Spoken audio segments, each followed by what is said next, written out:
नमस्कार दोस्तों, धरती स्टूडियो में आपका स्वागत है।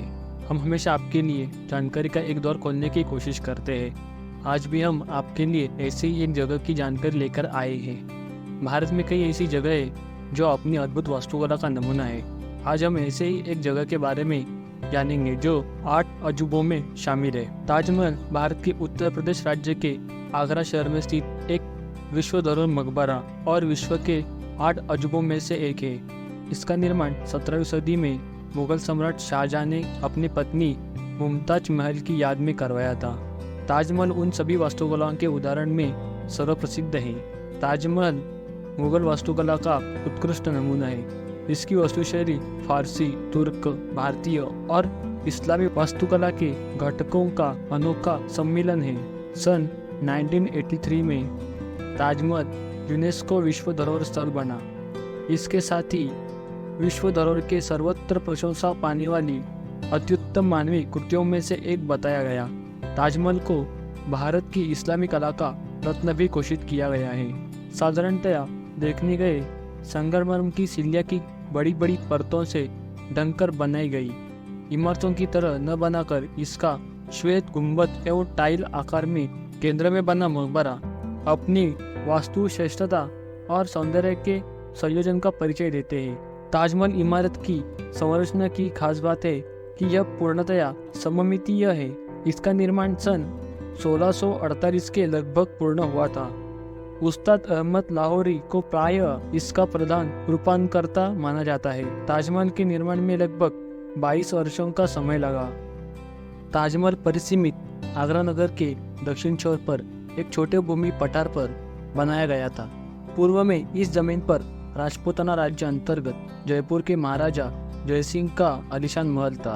महाराजा शाहजहां ने इसके बदले जयपुर के महाराजा जयसिंह को आगरा शहर के मध्य में एक बृहत महल दिया था।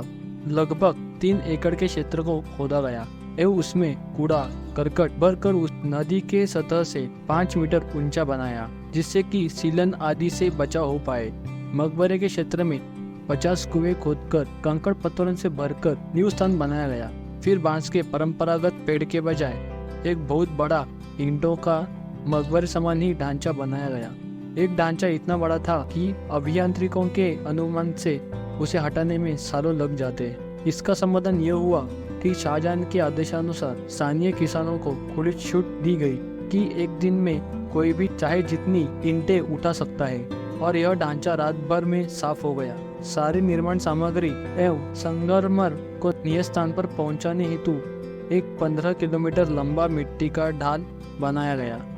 20 से 30 बैलों को खास निर्मित गाड़ियों में जोतकर शिलाखंडों को यहाँ लाया गया था। एक विस्तृत पेड़ एवं बन्नी से बनी चरखी चलाने की प्रणाली बनाई गई, जिससे कि खंडों को इच्छित स्थानों पर पहुंचाया गया। नदी से पानी लाने हेतु रहट प्रणाली का प्रयोग किया गया था।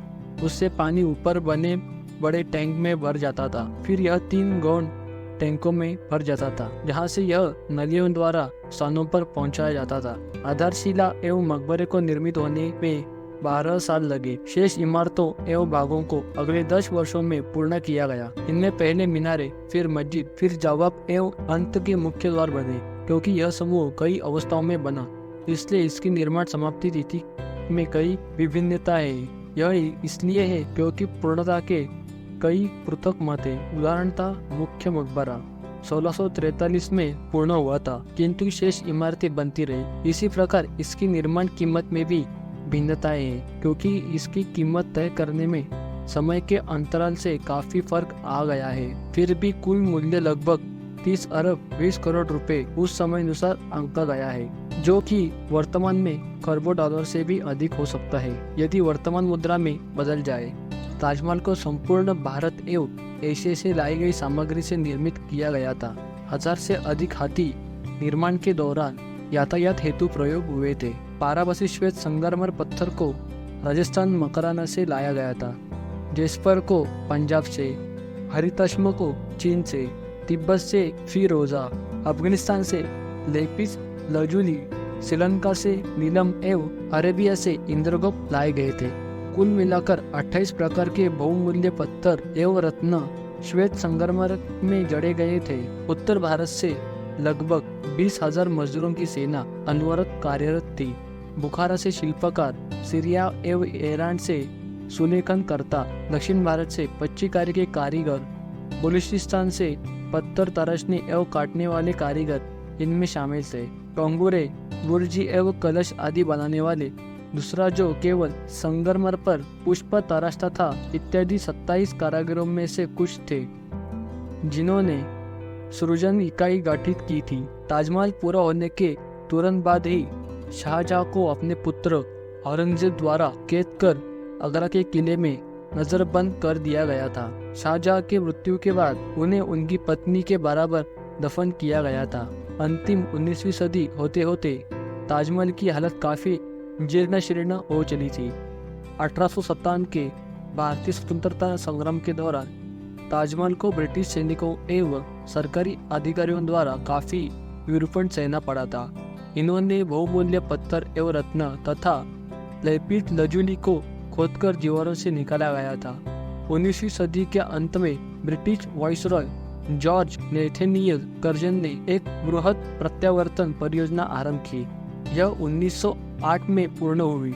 उसने अंतरिक्ष कक्ष में एक बड़ा दीपक या चिराग स्थापित किया जो काहिरा में स्थित एक मस्जिद जैसा ही है। इसी समय यहाँ के बागों को ब्रिटिश शैली में बदला गया था, वही आज दर्शित है। सन 1942 में सरकार ने मकबरे के इर्द गिर्द एक मचान सहित पेड़ बंदी का सुरक्षा कवच तैयार कराया था। यह जर्मन एवं बाद में जापानी हवाई हमले से सुरक्षा प्रदान कर पाए। 1965 एवं 1971 भारत पाकिस्तान युद्ध के समय भी यही किया गया था, जिससे कि वायु बम वर्षकों को भ्रमित किया जा सके। इसके वर्तमान खतरे वातावरण के प्रदूषण से है, जो कि यमुना नदी के तट पर है, एवं अम्ल वर्षा से, जो कि मथुरा तेल शोषक कारखानों से निकले धुएं के कारण है। इसका सर्वोच्च न्यायालय के निर्देशानुसार भी कड़ा विरोध हुआ था। 1983 में ताजमहल को यूनेस्को विश्व धरोहर स्थल में घोषित किया गया। इस इमारत का निर्माण सदा प्रशंसा से एवं विस्मय का विषय रहा है। इसने धर्म, संस्कृति एवं भूगोल की सीमाओं को पार करके लोगों के दिलों से वैयक्तिक एवं भावनात्मक प्रतिक्रिया कराई है, जो कि अनेक विद्याभिमानियों द्वारा किए गए मूल्यांकनों से ज्ञात होता है।